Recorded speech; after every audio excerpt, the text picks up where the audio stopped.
ஆன்மீக தமிழ் உறவுகளுக்கு வணக்கம். நான் உங்கள் கொடைக்கானல் ரங்கராஜன், ஆன்மீக அன்பர். தற்பொழுது மார்கழி மாதம் உங்களுக்கு தெரியும். மார்கழி மாதத்தில் இப்போ பெருமஞ்சு ஓடிக்கிட்டு இருக்கு. புழுமூட்டம் என்று அழைக்கக்கூடிய இந்த பெருமஞ்சு காலம் இப்போ ஓடிக்கிட்டு இருக்கு. இந்த பெருமஞ்சு காலத்தில் இப்போ கொடைக்கானல், ஊட்டி, ஏற்காடு போன்ற பகுதிகளெல்லாம் மைனஸ் டிகிரிக்கு இருக்கிறத பனிக்காலம் இருக்கிறத நம்ம உணர்கிறோம். இந்த பனிக்காலம் என்பது இப்பொழுது இன்னும், அதாவது குளிர் தை மாதத்தை ஒட்டி வரும்போது இன்னும் குளிர் அதிகமாக இருக்கும்.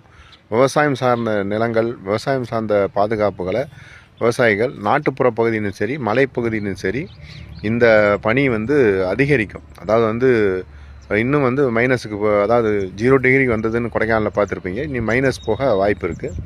அதே போல் விவசாயங்கள் வாழை, காஃபி மற்றும் இதர பயிர்கள், அதாவது பயிர்கள், நம்ம பணப்பயிர்கள்னு சொல்லக்கூடிய காஃபி பயிரெலாம் நல்ல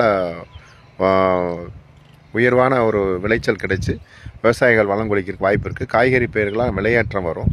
அதே போல் இந்த பனி எப்படி நமக்கு அதிகமாக இருக்குதோ மிகப்பெரிய தாக்கத்தை உருவாக்கி சேதங்களையும் உருவாக்கும். அதே போல் அடுத்து வரக்கூடிய காலங்கள், இந்த பனிகாலத்தை முடித்து நம்ம அடுத்து வரக்கூடிய காலமான வெயில் காலம், அதாவது பங்குனி, சித்திரை, வைகாசி காலங்கள் தமிழ்நாட்டை பொறுத்தளவுக்கு, தென் மாநிலங்களை பொறுத்தளவுக்கு கடும் வறட்சி இருக்கக்கூடிய வாய்ப்பு இருக்குது. அப்படி வறட்சி இருக்கும்போது வெயிலின் தாக்கம் இப்போ இயல்பை விட கூடுதலாக ஒரு 4 டிகிரி அதிகரிக்கும். அதன் மூலம் குடிநீர் தட்டுப்பாடு ஏற்பட வாய்ப்பு உள்ளது. கொடைக்கானல் போன்ற பகுதிகளிலே இந்த வருஷம் குடிநீர் தட்டுப்பாடு இருக்கிறதுக்கான வாய்ப்புகள் இருப்பதை உணர முடியுது. எனவே இப்பொழுது இருக்கக்கூடிய பனியையும் அதுக்கு அடுத்து வரக்கூடிய வெயில் காலத்தையும் கருத்தில் கொண்டு விவசாயிகள், பொதுமக்கள் எல்லோருமே தங்களது பாதுகாப்பை உணர்ந்து பணிகளை மேற்கொள்ளும்படி உங்களுடைய அன்பு கோரிக்கை வைக்கிறேன்.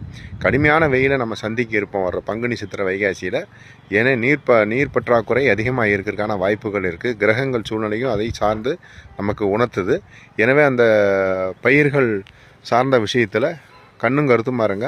விலையேற்றங்கள், பயிர்கள் சார்ந்த காய்கறிகள் மற்றும் நவதானியங்கள் விலையேறதுக்கான அதிக வாய்ப்புகள் இருக்குது. அதை சார்ந்து பயணித்து வாழ்வோம். அடுத்தடுத்த பதிவுகளில் உங்களுக்கு இது சார்ந்த விஷயங்களை நான் தெளிவாக விளக்கமாக பதிவிடுகிறேன். மலையில் வாழும் மக்கள், அதாவது கொடைக்கானல், ஊட்டி போன்ற மலைகளில் மட்டும்தான் இந்த பனி இருக்கும்னு நினைக்க வேண்டாம். நாட்டுப்புற பகுதிகளான கீழ் தரைப்பகுதிகளிலும் இந்த பனியும் இதே போன்ற வெயிலின் தாக்கமும் கொடைக்கானலிலும் அதிகரிக்கும் இந்த வருஷம். அதே மாதிரி கொடைக்கானலில் இயற்கை சார்ந்து சுற்றுலா வரக்கூடியவங்க அதிகரிக்கக்கூடிய வாய்ப்பு இருப்பதனால முன்னெச்சரிக்கை நடவடிக்கை எடுத்துக்கிறது. போக்குவரத்து ஸ்தம்பிக்கும் வாய்ப்பு இருக்குது இந்த வருஷம் ஏப்ரல், மே மாதங்களில். முன்னெச்சரிக்கையாக இருக்கிறது